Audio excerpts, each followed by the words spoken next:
how's everyone going today? Okay. So, my name's Simon. I'm actually kind of new to the resolution for looking at. That's good. Is it? No, there we go. Yeah, I'm actually relatively new to the game industry. I'm not someone who's been, designing games for 15 years or anything like He's that. from Asia and very humble. Ignored this preamble. I'm half Asian, so it's balanced by my other half. So I learned a lot from talking to very experienced game designers as I was kind of like going through my journey over the last 2-3 years. And I really wanted to share a bit about what I've learned and from the industry and from our own experience in making games, and hopefully you guys can be very successful or more successful through the process. So actually, before I start, who here is a game developer? Who's making games? Your company is making games. Cool. Who would classify themselves as, who's under 10 people or under 5 people? Okay. And who's above 50 people? Companies. Okay. Do you mind? Who do you work with? I work on The Sims. On The Sims? Wow, fantastic. Okay. Cool. So knows a lot about this, the most successful PC game in history. So I'm going to be talking a bit about the topic of, is there a mid-core market for women? I think it's a really fascinating topic. You hear totally divergent opinions. So for example, when people are talking about it in the last year and, the trend of moving, even Zynga talking about, we're moving, away from, our traditional audience towards a more mid-core male audience. And then it makes it sound like mid-core is all men. And then I was at Casual Connect just recently, and they were talking about Kabam gave a great presentation full of lots of really interesting numbers. They were saying how, actually no, mid-core is actually close to half the audience is actually female. So what's going on here? Is there a definition problem, or is there something that we don't really understand happening here? So There's actually someone earlier today said to me, what do you mean it's mid-core for female? Doesn't mid-core mean men? Right, exactly. So, you know who you are. Well, we could do an engineer thing and define it as, mid-core equals men playing games or whatever, and this presentation would be over. But we're not going to do that. We're going to kind of jump in and explore the topic. So we've got about 1 hour, and I'm on a flight back to Hong Kong. So, so I'll try to get through it, but also leave some space for interaction. So just interrupt me anytime you've got questions. So that's the topic for today. So. Big picture, you guys all know this. Globally, women are the slight majority of the people who play mobile games around the world. So it's, there's no kind of single figure that's accurate, but it's roughly about 300 million women playing games on smartphones and tablets around the world today. So on tablet, it tends to be, a bit more stronger, and iPhone or on smartphone, it's about half-half, even split. And that's pretty consistent through territories as well. So for example, in Japan, Japan is pretty much a half-half market.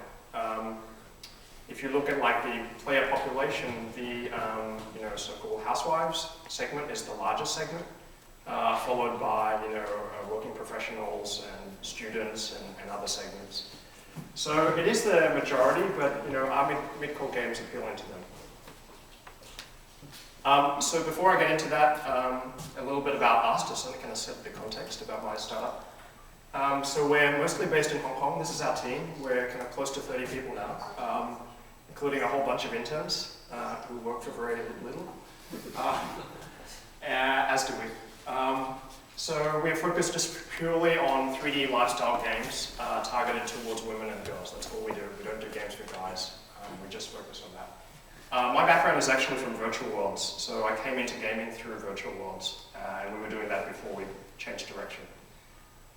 We've been out in the market in the app stores for about just over a year, so we launched last year, and we're seed funded at the start of last year. This is just a bit about our brand and our 2 apps that we have out in the market. So our go-to-market brand is called Midcore. So we're actually a brand play. We're trying to build out a new brand, which happens to have lots of great games kind of underneath it and supporting it. So our tagline is fabulously me. If we make women feel fabulous playing our games, we've done our jobs. So that's kind of what we're focused on. And these are the actual players, so it's a really interesting mix. You'd think for the game that we make, it would be maybe younger, but it turns out that there's actually For our first two apps are dress-up games, like fashion and styling games. And it turns out that dressing up never goes out of style. So even all the way to like 40, 50-year-old women who do that. And all the way down to like, 4 or 5-year-old. So it's funny, I came in today to the lab and, we went through the Edison program, and sometimes mail gets directed, physical mail still exists, gets directed to us here in the lab. And Gordon from Edison kind of handed me this, this envelope. I was like, what's this? And it was like handwritten, and this kind of little scrawly kind of, written in pencil. And I was like, what's that? And it's like, I think it's a fan mail from like a little kid. And I looked at it, and sure enough, it was like a fan mail. And it's one of the first physical fan mails I've seen, We don't really get that. And I was so excited, I took a photo of it, and I'm ready to like blog about it and share it on Facebook. And I thought, hang on, what if it's a complaint? What if it's like, I hate the game, it really ripped me off? So I ripped it open and looked in it, and there was some suggestions for improvement, but mostly a very positive kind of fan mail. So that was great. So yeah, anywhere from like 4 or 5 years old, all the way up to 50 years old. So it's a really interesting mix. We have 2 apps out on the market, Style Me Go and Teen Vogue Me Go, which is obviously a collaboration with Condé Nast. And we have, well over 5 million players on these apps, and it's kind of growing pretty nicely.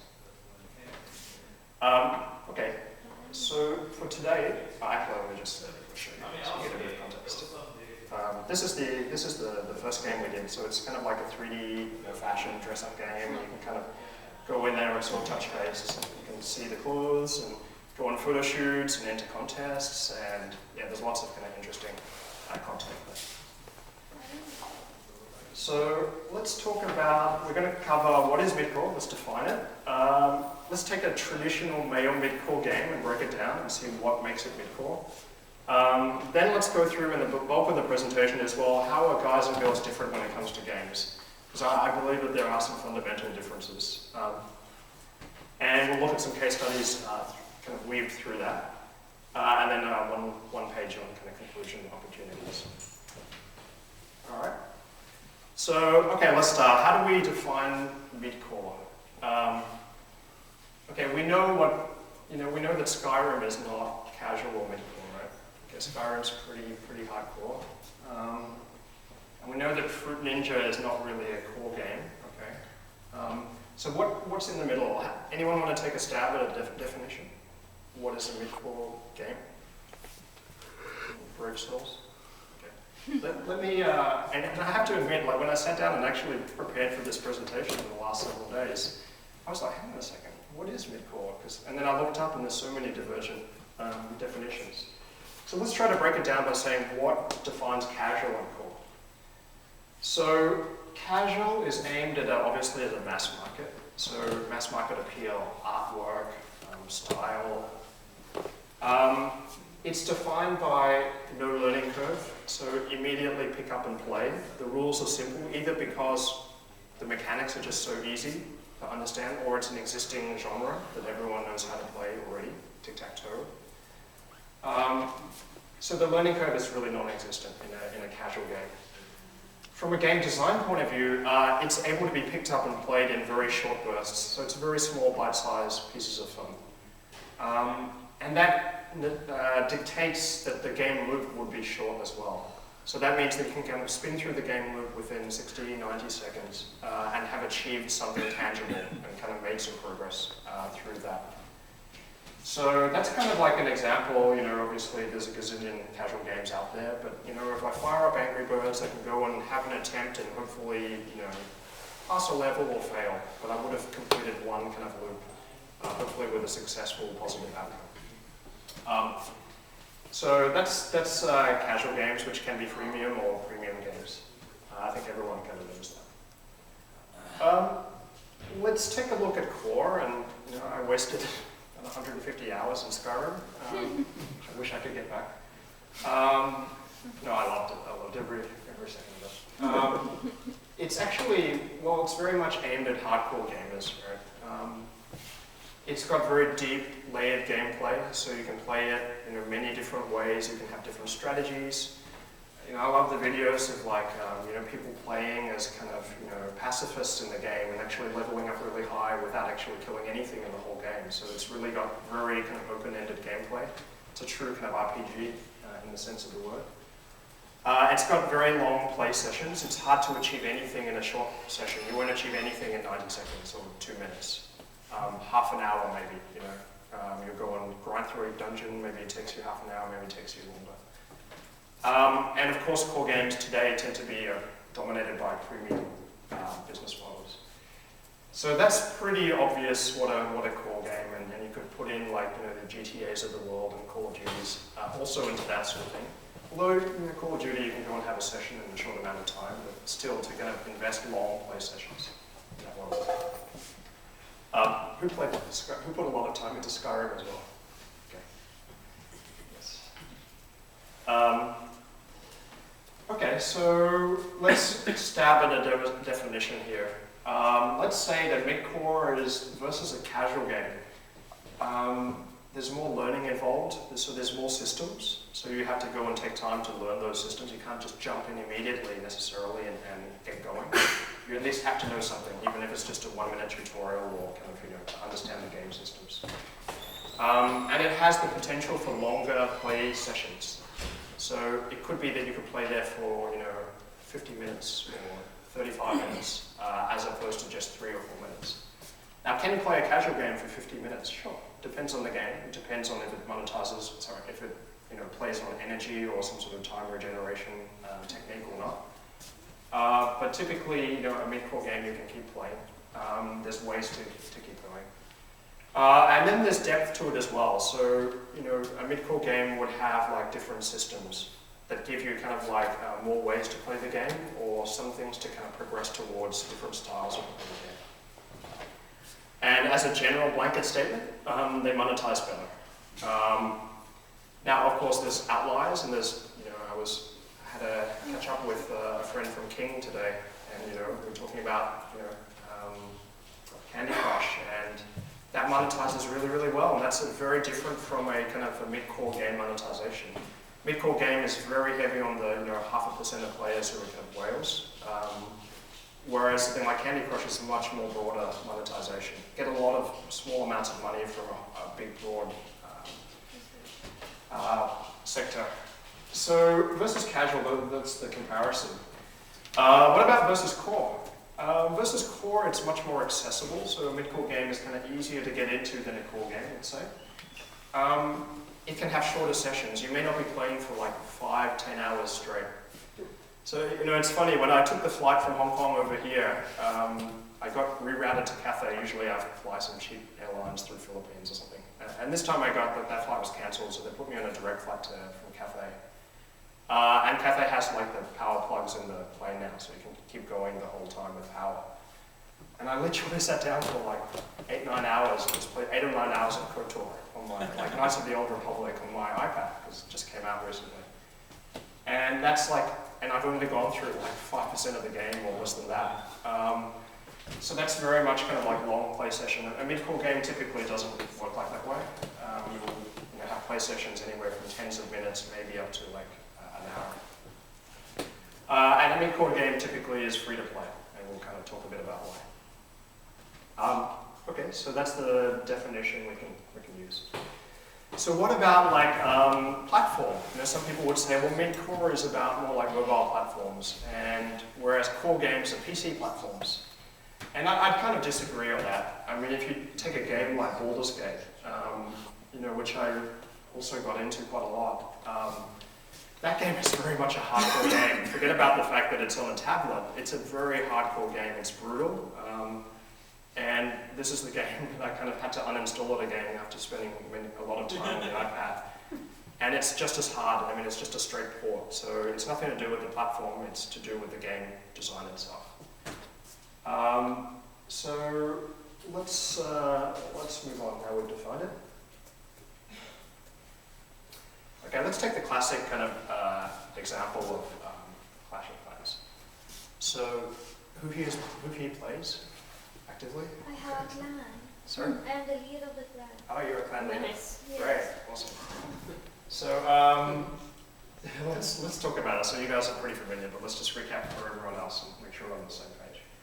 So here is a classic kind of very successful, you could argue like one of the top 2 most successful mid-core games on the market. What about it? So it's definitely accessible, right? Everyone's been through the onboarding process. You see how easy it is. You tap a few places, and then your troops come out, and then it's like straight away you're defending and building. It's pretty easy to kind of get started, right? It's got layered gameplay, and by that it means that you can play at the simple level, which is just have some fun, just go around, and that's the beauty of it. It will kind of adjust your opponents based on your level of commitment or skill. Or you can really go deep into it, and we'll talk about that. Very short game loops, so you can go and be done within like 2-3 minutes and have achieved something. The optional strategy we'll cover. And however, you can go and play for longer sessions, and we'll talk about that in the next slide. And of course, it's a free-to-play game. And so this is, I think, a really good example. So let's break down in more detail the depth of the mid-core game. So, anyone who plays it will know that actually there's quite a lot of strategy and optimal positioning and placement. So, I used to obsess, about like all my kind of like placements, and I'd go and like tear my thing down and rebuild it in a different configuration, and I did that 2 or 3 times. And the beauty is that you don't need to spend money doing that. So there's kind of some depth even if you're not spending money, which is really good in a free-to-play game. Now, some other games, like your typical farming game, may have that strategic depth. It may be the placement of the farm, elements matters.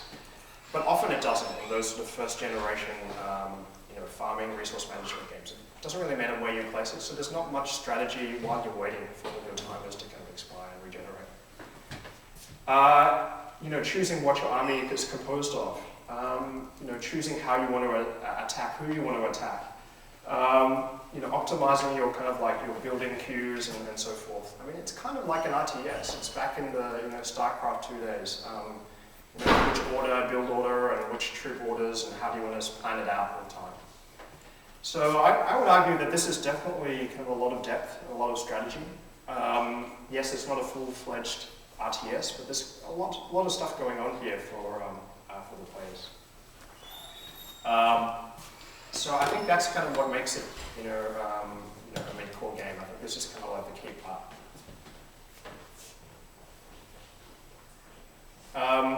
Now, this game also has social, so, and you would know this running a guild, a clan, sorry. There is the element of co-opetition. There's, the typical kind of like clan structure. It's like as a clan, you're competing against the other clans, implicitly in this case. As well as like within the clan, you have your rankings and who's contributing the most and who's kind of doing the best within the clan. So my colleague Jeremy and I used to run a clan as well for about 3 months. And it was always so much pressure because it's like, you're at the bottom and I'm always at the bottom. I'm like really low level. And it's always like, hey guys, tomorrow the clan minimum is now level 27. Please get to level 27 or you will be ejected. So, okay, up to level 27 and then, okay, now the level is 30. Keep on going. It's like a lot of pressure. I mean, but that pressure works, right? That pressure really goes and gets people, engaged in retention and monetizes as well very well. It also, so it gives you kind of a meta goal on top because Clash of Clans doesn't have a story, it doesn't have a purpose. There's no kind of, like alliance and board. There's nothing like that. I mean, it's just, this free for all, right? It has no purpose. So the clan kind of gives the purpose to it. And it also very smartly kind of monetizes the socializers, right? It's not just the killers, it's the socializers who want to go and help each other, right?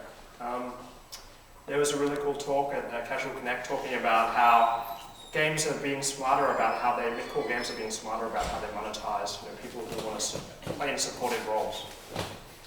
And for women, as we talk about, that's actually pretty important in the mix. Okay.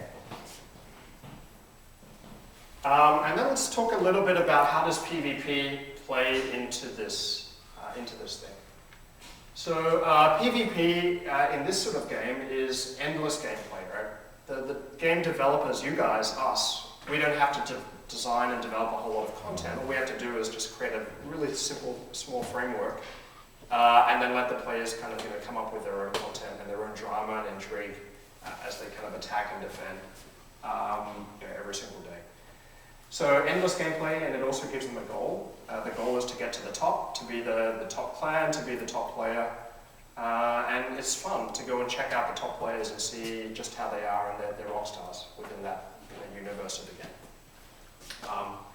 It also monetizes the killers, the competitive ones who really want a revenge. Revenge mechanic is really strong in this sort of game.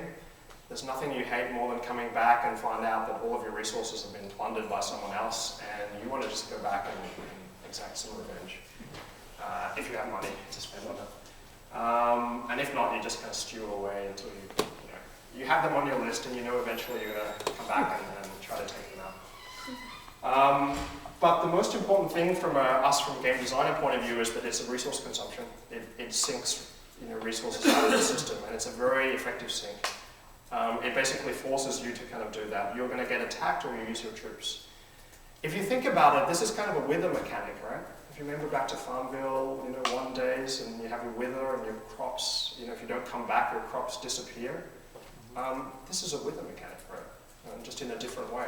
If you don't come back, your troops are going to get destroyed, right? Your resources are going to be taken. So this is kind of like a kind of a retention, a time-based appointment mechanic, a wither mechanic. Just presented in a different way.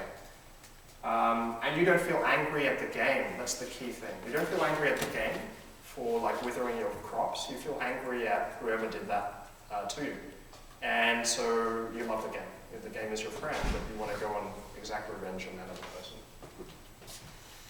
And so that kind of leads to the question of does this work for women? Does this kind of very core, this element which is kind of at the heart of most successful mid-core games, does this work for a female audience? And I just want to stop at this point and ask you guys, what do you think?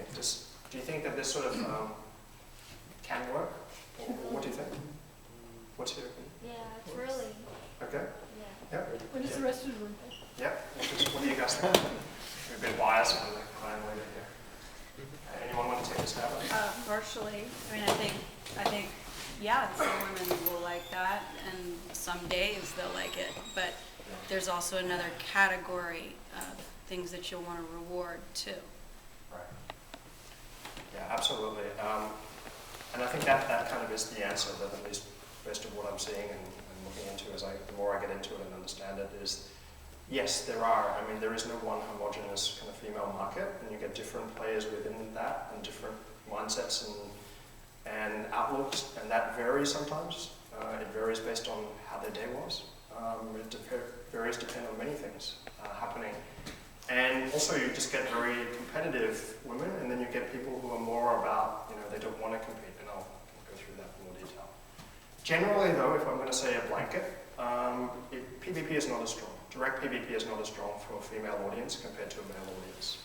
And even if you look at competitive, rankings on games, if you look at to pick a competitive game, that has a female and male population, tends to be the top players tend to be male players. Not because women aren't as capable, it's because they choose not to play.